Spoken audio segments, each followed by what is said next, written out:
નમસ્કાર વિદ્યાર્થી મિત્રો, ગયા લેક્ચરમાં આપણે સમક્ષિતિજ અને શિરોલંબ રેખાના સમીકરણ તથા એમ ઢાળવાળી અને આપેલ બિંદુમાંથી પસાર થતી રેખાનું બિંદુ ઢાળ સ્વરૂપ અને બે બિંદુ સ્વરૂપ રેખાના સમીકરણનો અભ્યાસ કરી ગયા. હવે બીજા પણ કેટલાક તો વિવિધ સ્વરૂપના તો રેખાના આ પ્રચલિત સમીકરણો જે વ્યાપક સ્વરૂપે લખી શકાય નહીં, એનો અર્થ કે તો એમ ઢાળવાળી એટલે કે જેનો ઢાળ વ્યાખ્યાયિત હોય અને એક નિશ્ચિત બિંદુમાંથી પસાર થતી હોય એવી રેખાનું સમીકરણ આપણે તો બિંદુ ઢાળ સમીકરણથી મેળવી શકીએ. પણ ઢાળ વ્યાખ્યાયિત ન હોય ત્યારે તો એવી રેખાઓ એટલે કે શિરોલંબ રેખાઓ તો એને એ સ્વરૂપમાં દર્શાવી શકાતું નથી. માટે આવી તો આ રેખાઓના આવા સ્વરૂપને રેખાના પ્રચલિત સમીકરણ તરીકે ઓળખવામાં આવે. હવે બીજા પણ કેટલાક સમીકરણો આપણે મેળવીએ. પહેલાં કેટલાક તો ફરી અંતઃખંડ. તો અંતઃખંડ કોને કહેવાય એનો અર્થ આપણે જોઈ લઈએ. અંતઃખંડ તો એક્સ અંતઃખંડ અને વાય અંતઃખંડ. તો રેખાનો એક્સ અંતઃખંડ અને વાય અંતઃખંડ. તો રેખાના અંતઃખંડો કોને કહેવાય? તો જો આપેલ રેખા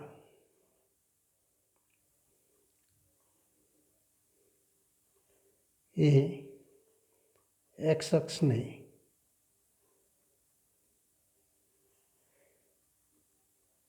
અનન્ય બિંદુ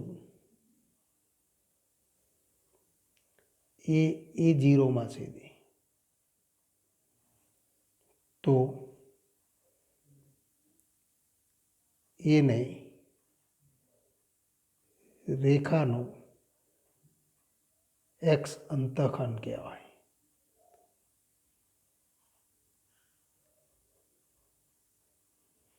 એનો અર્થ કે આપેલી રેખા એ એક્સ અક્ષને છેદતી હોવી જોઈએ.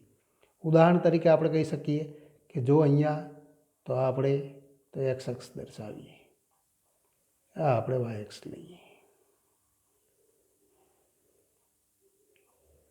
જો રેખા એક્સ અક્ષને આવા કોઈ બિંદુ એ જીરોમાં છેદતી હોય પણ અનન્ય બિંદુ, એનો અર્થ કે એક અને માત્ર એક જ બિંદુમાં છેદતી હોય તો આપણે તો રેખાનો તો રેખા એલનો એક્સ અંતઃખંડ ઇક્વલ ટુ એ કહીશું. આ રેખાને એલ વડે દર્શાવીએ. એ જ રીતે તો વાય અંતઃખંડ. તો જો આપેલ રેખા એ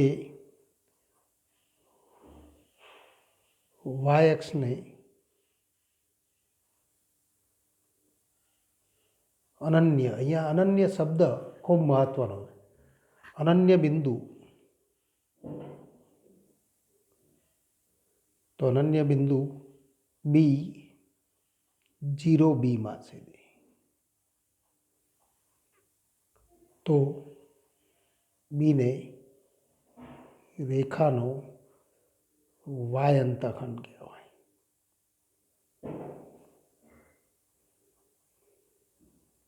તો આ એક્સ અંતઃખંડ અને વાય અંતઃખંડનો અર્થ, એનો અર્થ કે તો આપેલી રેખા એલ માટે તો આકૃતિમાં તો આપણે જે આકૃતિ દોરેલી છે આકૃતિમાં જો રેખાનું વાય અક્ષ સાથેનું છેદબિંદુ બી જીરો બી હોય તો આપણે કહી શકીએ આકૃતિમાં રેખા એલનો વાય અંતઃખંડ તો બી છે એમ કહેવાય. હવે આપણે જોઈએ કે તો કોઈ પણ તો રેખા માટે જુદી જુદી આકૃતિઓ અને એના માટે અંતઃખંડ આપણે તો દર્શાવીશું. આ તો આના માટે રેખા એલનો એક્સ અંતઃખંડ અને તો રેખા એલનો વાય અંતઃખંડ ઇક્વલ ટુ બી છે એમ કહેવાય. પણ જો રેખા તો સમક્ષિતિજ રેખા હોય એટલે કે આપણને તો આવી કોઈ તો અહીંયા આપણે તો વાય અક્ષ લઈએ અને આ તો એક્સ અક્ષ લઈએ. આવી કોઈ રેખા આપણને આપેલી, આ ધારો કે તો ઝીરો ટુ બિંદુમાંથી પસાર થતી રેખા, તો 0 2 બિંદુમાંથી પસાર થતી રેખા, એનો અર્થ કે આ 2 એકમ. તો આવી રેખા, તો આ રેખા એલ કહીએ તો આપણે કહી શકીએ કે એલનો એક્સ અંતખંડ, તો એક્સ અંતખંડ તો એક્સ અક્ષ સાથે રેખા એલ એ કેટલા બિંદુમાં છે? એક પણ નહીં. માટે એક્સ અંતખંડ ન મળે તો ન મળે એમ કહી શકાય, અથવા આપણે કહી શકીએ અવ્યાખ્યાયિત છે.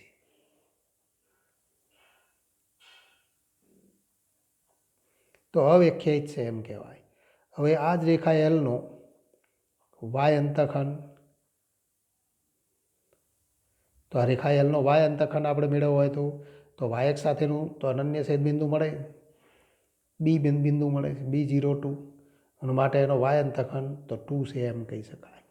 એ જ રીતે અહીંયા તો બીજી આકૃતિ દોરીએ, કોઈ શિરોળમ રેખા લઈએ, તો આવી કોઈ શિરોળમ રેખા લઈએ, આ એક્સ અક્ષ લઈએ, આ વાય અક્ષ, અને તો અહીંયા આપણે કોઈ તો રેખા લઈએ 0 3 માંથી પસાર થતી રેખા.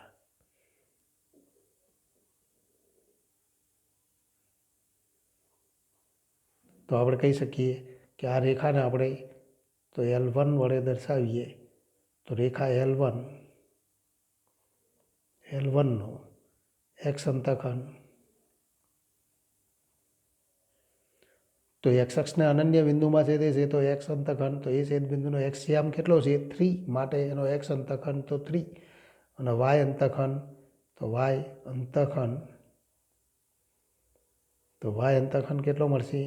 તે આપણે જોઈ શકીએ છીએ વાય એક્સને એક પણ બિંદુમાં છેદતી નથી, એટલે કે ન મળે એમ કહી શકાય, અથવા અવ્યાખ્યાયિત.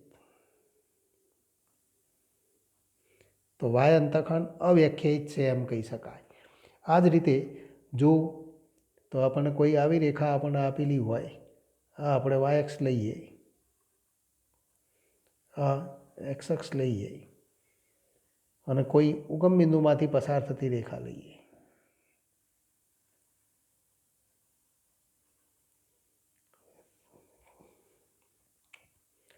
તો આવી રેખા માટે તો આ એક્સ અક્ષ, આ વાય અક્ષ, અને તો આ 0 0 બિંદુ છે.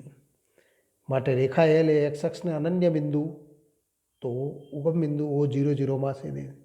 માટે તો એક્સ અંતખંડ, તો આનો એક્સ અંતખંડ આપણને મળે, તો એક્સ અંતખંડ તો 0 થાય. એ જ રીતે વાય અંતખંડ, તો આપેલી રેખા વાય અક્ષને પણ અનન્ય બિંદુ તો ઉગમ બિંદુમાં છેદે છે 0 0 માં, માટે એનો વાય આમ તો 0 છે, માટે વાય અંતખંડ 0 મળે. આ જ રીતે તો એક્સ અક્ષ માટે શું કહી શકાય? તો એક્સ અક્ષનો એક્સ અંતખંડ, તો એક્સ અક્ષ છે, એક્સ અક્ષને અસંખ્ય બિંદુમાં છેદે છે, અનન્ય બિંદુમાં છેદતું નથી. માટે એક્સ અક્ષનો એક્સ અંતખંડ તો ન મળે કહી શકાય, ન મળે અથવા અવ્યાખ્યાયિત છે, અથવા આપણે કહી શકીએ અવ્યાખ્યાયિત છે. અને એ જ રીતે તો એક્સ અક્ષ પણ રેખા, તો એક્સ અક્ષનો વાય અંતખંડ, તો વાય અંતખંડ આપણે મેળવીએ, તો વાય અંતખંડ તો એક્સ અક્ષ એ વાય અક્ષને અનન્ય બિંદુ O00 માં છે, માટે વાય અંતખંડ 0 મળે. આ જ રીતે તો વાય અક્ષ માટે શું કહી શકાય? તો વાય અક્ષનો એક્સ અંતખંડ, તો ફરી આપણે કહી શકીએ કે વાય અક્ષ એ એક્સ અક્ષને અનન્ય બિંદુ ઉગમ બિંદુ O00 માં છે, માટે તો એનો તો વાય આમ 0 છે, માટે વાય અંતખંડ તો અહીંયા આપણે કહી શકીએ કે તો વાય અક્ષનો એક્સ અંતખંડ 0 થાય, જ્યારે તો વાય અક્ષનો વાય અંતખંડ, તો ફરી વાય અક્ષને તો અસંખ્ય બિંદુમાં છે, એટલે કે બંને એક જ રેખા દર્શાવે, એનો અર્થ કે તો એનો અંતખંડ ન મળે અથવા અવ્યાખ્યાયિત, ન મળે અથવા આપણે કહી શકીએ અવ્યાખ્યાયિત છે એમ કહી શકાય. તો આમ જુદા જુદા પ્રકારની તો સમતલમાં રહેલી રેખાઓ માટે એના અંતઃખંડો કેવી રીતે મળે. હવે આપણે જોઈએ તો ચોથા પ્રકારની તો રેખાનો તો ચોથો સ્વરૂપ આપણે અગાઉ ત્રણ સ્વરૂપ જોઈ ગયા હતા.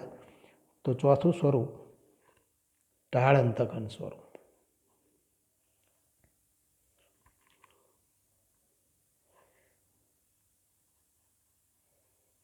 રેખાનું ઢાળ અંતઃખંડ સ્વરૂપ.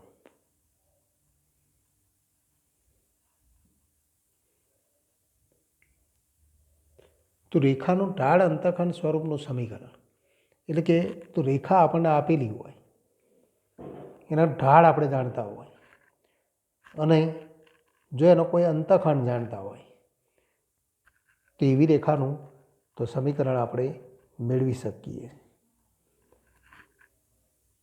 તો આપણે અંતઃખંડ બે સ્વરૂપે આપણે એક્સ અંતઃખંડ અને વાય અંતઃખંડ જાણીએ. તો એક્સ અંતઃખંડ સ્વરૂપમાં તો પહેલું સ્વરૂપ આપણે જોઈએ કે રેખાનો ઢાળ અને વાય અંતઃખંડ આપણે જાણતા હોય. તો રેખાનો ઢાળ એમ આપેલું હોય તો રેખા એલનો ઢાળ એલ રેખાનો ઢાળ એમ છે તથા તેનો તો તે વાય અક્ષને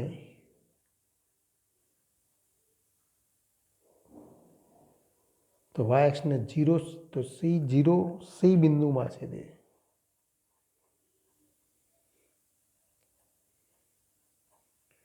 એટલે કે આપણે કહી શકીએ એટલે કે વાય અંતઃખંડ બી તેવી રેખાનું સમીકરણ એટલે કે રેખાનો ઢાળ એમ અને વાય અંતઃખંડ આપણે જાણતા હોય તો એવી રેખાનું તો સમીકરણ આપણે મેળવીશું.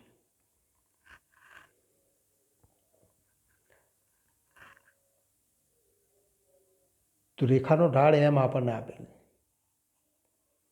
રેખાનો ઢાળ એમ અને વાય અંતઃખંડ સી. તેથી રેખા વાય અક્ષને 0 સી બિંદુમાં છે. એનો અર્થ કે રેખાનો ઢાળ એમ અને તો રેખા પરનું બિંદુ આપણે જાણીએ છીએ માટે બિંદુ ઢાળ સમીકરણથી તો માટે તો બિંદુ ઢાળ સમીકરણથી રેખાનું તો સમીકરણ તો આપણે લખી શકીએ વાય માઇનસ તો y1 એટલે કે વાય માઇનસ સી અને ઇક્વલ ટુ ઢાળ એમ ઇન્ટુ એક્સ માઇનસ x1 એટલે કે એક્સ માઇનસ તો x0 y0 કહીએ તો x0 એટલે કે 0 અને માટે y ઇક્વલ ટુ તો y minus c equal to mx તો માટે તો y minus c equal to mx અને માટે આપણે કહી શકીએ કે માટે y equal to mx plus c તો માટે તો y equal to mx plus c એ તો માગેલ સમીકરણ. એનો અર્થ કે તો એમ ઢાળ અને વાય અંતઃખંડ સી હોય એવી રેખાનું તો સમીકરણ y equal to mx plus c થાય. હવે એ જ રીતે એક્સ અંતઃખંડ આપણને આપેલું હોય તો એના માટે કેવી રીતે ગણતરી કરી શકાય તો એ જોઈએ. તો નંબર 2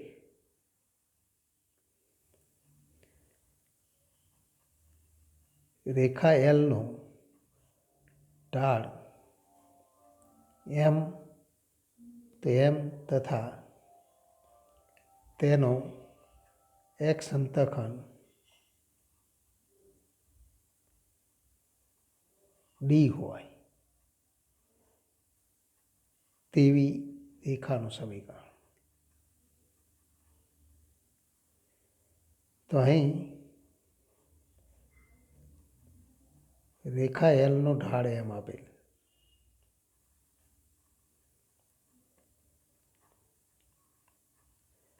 તથા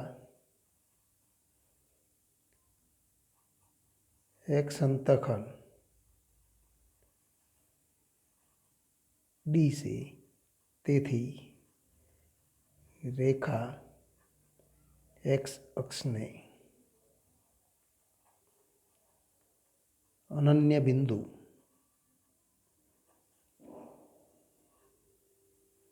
તો D0માં સીધી અને માટે તો D0 એ રેખા ઉપરનું બિંદુ છે અને રેખાનો ઢાળ આપણને આપેલું છે માટે બિંદુ ઢાળ સમીકરણથી તો બિંદુ ઢાળ સમીકરણથી રેખા એલનું સમીકરણ આપણે લખી શકીએ વાય માઇનસ તો y0 એટલે કે 0 અને equal to m into x minus તો ડી અને માટે તો y equal to m x minus m d અથવા m into x minus d મળી તો જે માગેલ સમીકરણ. આમ આપણે કહી શકીએ કે જો રેખાનો ઢાળ એમ તથા એનો એક્સ અંતખંડ ડી આપેલો હોય તો એવી રેખાનું સમીકરણ તો y equal to m into x minus d અને એ જ રીતે રેખાનો ઢાળ એમ અને એનો વાય અંતખંડ સી આપણને આપેલો હોય તો y equal to m x plus c એ માગેલ રેખાનું સમીકરણ. તો આપણે બે સમીકરણ મેળવી શકીએ છીએ. તો હવેથી આગળ વધીએ. ઉદાહરણ નંબર 9. થીટા ઝોકવાળી રેખા માટે ટેન થીટા ઇક્વલ ટુ 1/2 હોય તથા તો નંબર 1 વાય અંતખંડ -3/2 અને નંબર 2 એક્સ અંતખંડ તો 4 હોય તેવી રેખાઓના સમીકરણ મેળવો. તો અહીં આપણને આપેલું છે કે અહીં રેખાનો ઝોક થીટા તથા ટેન થીટા ઇક્વલ ટુ 1/2 માટે તો રેખાનો ઢાળ અને ઇક્વલ ટુ તો ટેન થીટા અને ઇક્વલ ટુ 1/2 તો રેખાનો ઢાળ એમ ઇક્વલ ટુ 1/2 તો નંબર 1 રેખાનો વાય અંતખંડ સી ઇક્વલ ટુ -3/2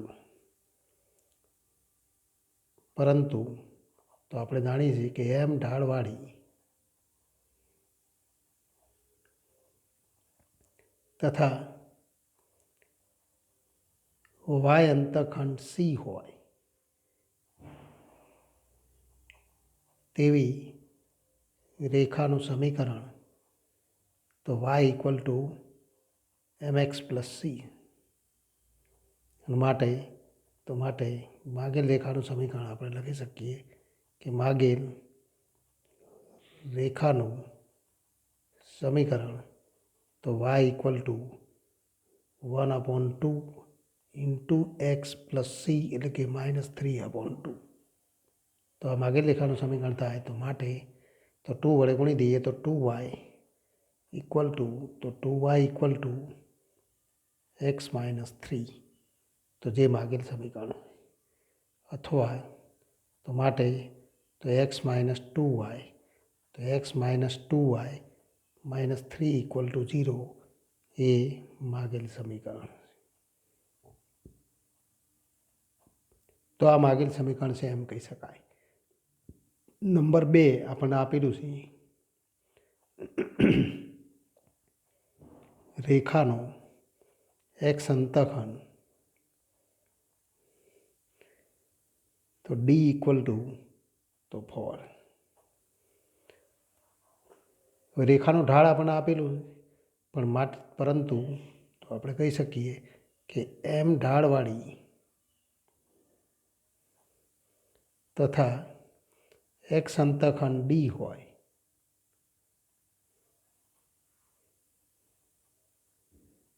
તેવી રેખાનું સમીકરણ આપણે જાણીએ છીએ y equal to m into x minus d તો એવી રેખાનું સમીકરણ તો y equal to m into x minus d છે. માટે માગેલ રેખાનું સમીકરણ તો માગેલ રેખાનું સમીકરણ આપણે લખી શકીએ કે વાય ઇક્વલ ટુ ઢાળ આપણને આપેલું છે 1/2 એમ ઇન્ટુ એક્સ માઇનસ ડી એટલે કે એક્સ માઇનસ 4 માટે 2y equal to x minus 4 અને માટે 2y minus x plus 4 equal to 0. તો આ માગેલ સમીકરણ છે એમ કહી શકાય. તો ટૂંકમાં જે પણ આપણને કિંમતો આપેલી છે એના માટે તો આ રેખાના વિવિધ સ્વરૂપના સમીકરણ આપણને યાદ હોવા જોઈએ. હવે એથી આગળ વધીએ. રેખાનું અંતઃખંડ સ્વરૂપનું સમીકરણ તો નંબર 5મું સ્વરૂપ આપણે જોઈએ છીએ. રેખાનું અંતઃખંડ સ્વરૂપ સમીકરણ.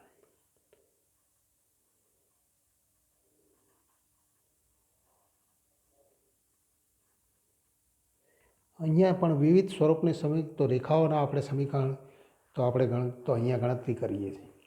અહીંયા આપણે જોઈ ગયા કે જે રેખા માટે એનો ઢાળ વ્યાખ્યાયિત હોય એટલે કે શિરોલંબ ન હોય અને એક્સ અંતઃખંડ અને વાય અંતઃખંડ વ્યાખ્યાયિત હોય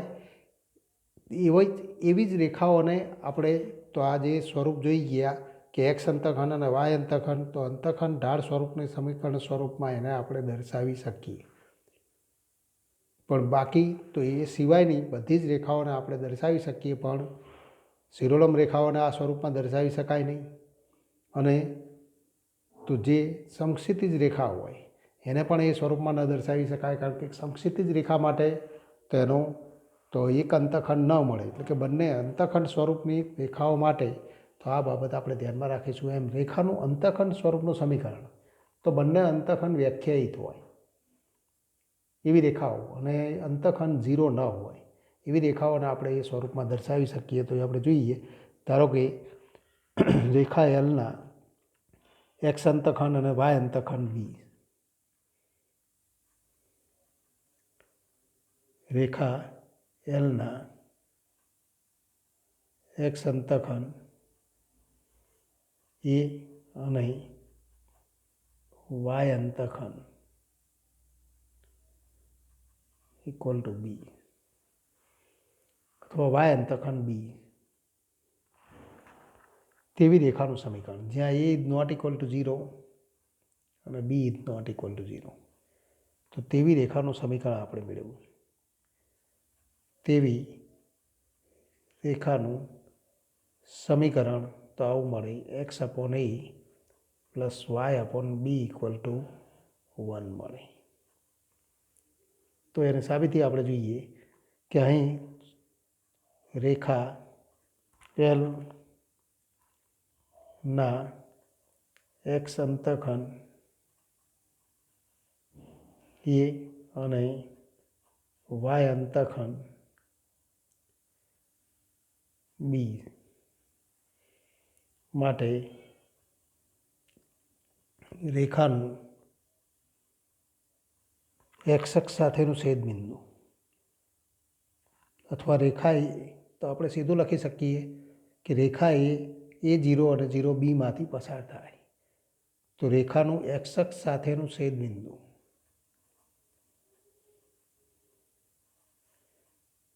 એ 0 અને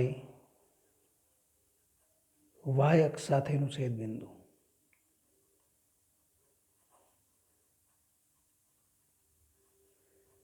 જીરો બી. તો આ બે બિંદુઓ આપણને મળે. રેખા ઉપરના બે બિંદુઓ આપણે જાણીએ માટે રેખાના બે બિંદુ સ્વરૂપ સમીકરણથી તો આપણે સમીકરણ મેળવી શકીએ. તો કયું સમીકરણ મળે તો વાય માઇનસ વાય1 એટલે કે વાય માઇનસ 0 અને ઇક્વલ ટુ તો એને આપણે બે અલગ અલગ સ્વરૂપમાં દર્શાવી શકીએ કે y minus y1 upon x minus x1 અને ઇક્વલ ટુ તો y2 minus y1 upon x2 minus x1 અથવા એને આપણે આ સ્વરૂપે પણ દર્શાવી શકીએ y માઇનસ y1 અને ઇક્વલ ટુ તો y2 minus y1 upon x2 minus x1 into x minus तो x1 અને માટે તો y માઇનસ y1 અને આપણે x1 y1 x2 y2 કહીએ તો y માઇનસ 0 અને equal two y2 minus y1 એટલે કે b minus 0 upon x2 minus x1 એટલે કે 0 માઇનસ a અને ઇન્ટુ x માઇનસ x1 એટલે કે x માઇનસ a અને માટે તો સાદુરૂપ આપીએ તો અહીંયા આપણને તો માઇનસ બી અપોન એ મળે માઇનસ એને આ બાજુ લાવીએ તો minus a y equal to b x તો minus a y equal to b x minus a b અને માટે તો આ બંને આ બાજુ લઈ જઈએ ને એ બીને આ બાજુ લઈએ તો a y plus b x અને ઇક્વલ ટુ એ બી વડે ભાગતા તો એ અને બી તો 0 નથી માટે a into b not equal to 0 માટે તો y upon b plus x upon a equal to 1 કારણ કે a b not equal to 0 અને માટે તો x upon a plus y upon b equal to 1 જે માગેલ સમીકરણ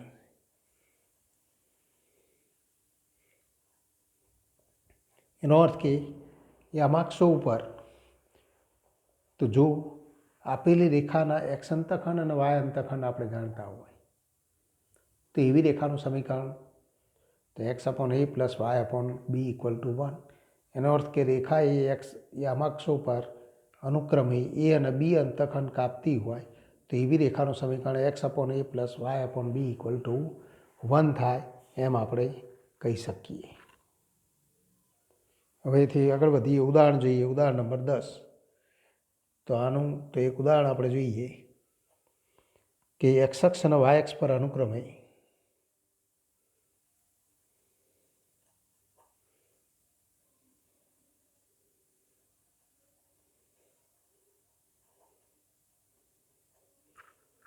-3 અને 2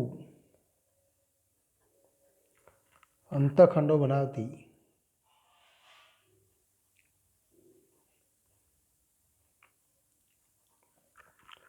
રેખાનું સમીકરણ મેળવો.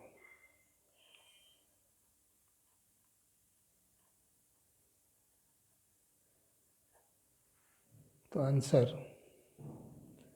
અહીંયા આપણને આપેલું છે કે તો અહીં યામક્ષ તો એક્સ અક્ષ પરનો અંતખંડ એ ઇક્વલ ટુ -3 અને બી ઇક્વલ ટુ તો 2 યામક્ષો પર એ બી અંતખંડ કાપતી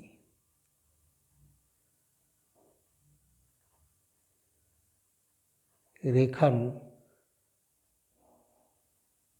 તો સમીકરણ x upon a plus y upon b equal to 1 માટે માગેલ રેખાનું સમીકરણ તો માગેલ રેખાનું સમીકરણ તો આપણે લખી શકીએ x upon -3 plus y upon 2 equal to 1 તો આ માગેલ રેખાનું સમીકરણ થાય એને આપણે સરળ સ્વરૂપમાં લખી શકીએ તો અથવા આપણે લખી શકીએ અથવા તો 2x - 3y અને ઇક્વલ ટુ -6 એટલે કે 2x - 3y પ્લસ 6 તો 2x - 3y આ -6 આ બાજુ જાય અને આ બાજુ લઈએ તો +6 ઇક્વલ ટુ 0 તો આ માગેલ રેખાનું સમીકરણ છે એમ આપણે કહી શકીએ.